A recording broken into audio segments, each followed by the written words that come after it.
Особена чест и задоволство ми е што оваа вечер мои и ваши гости се врвните стручњаци во медицината. Ќе почнам веднаш од доктор Антониј Вергиев, кардиолог, мој драг пријател од Скопје, кој што со неговото животно и професионално искуство има многу што да каже за стресот. До него е невропсихијатар од Нице Дудучки од Куманово. Гледам дека пред почетокот на цивината дел од вас придоа и се поздравија со него затоа што на крај сите ние сме луѓе, живи организми, имаме потреба од стручната помош на овие луѓе. Веќе лично се знаат и со доктор Антониј Вергиев и со доктор Нице Дудучки.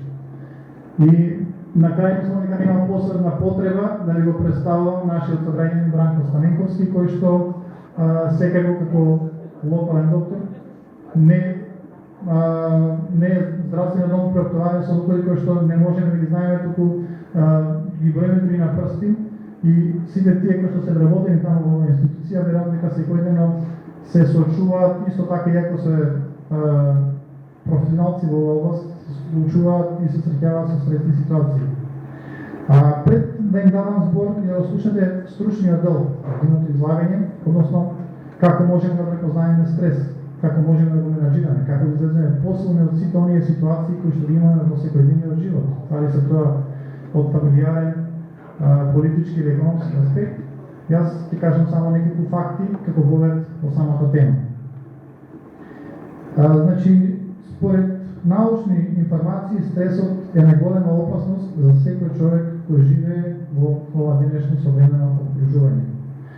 Светската здравствена организација веќе има прогласено светска епидемија од болести од стрес. За Обединетите нации работниот стрес е прогласен за болест на 21 век. Верували или не, 85% од работените искусуваат конфликти на работното место. 85% од луѓето успеваат да го променат својот пристап за решавање на проблемите во текот на животот. 75% од популацијата барем 2 пати неделно искусува некаков стрес.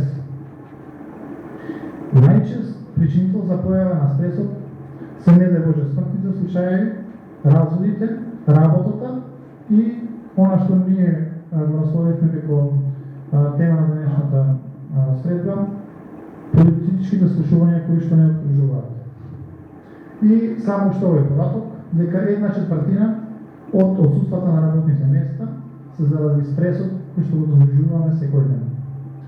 Сметам дека како вовед во самата тема, ова беше доволно да ме допре сите вас и да размислиме на тоа дали навистина нашето здравје е под опасност во овие сите стресни ситуации кои што ги доживуваме, дали по наша или не по наша вина, и како да се справиме во едно стресно време кое што верувам дека сите вие го чувствувате како товар на вашите рани.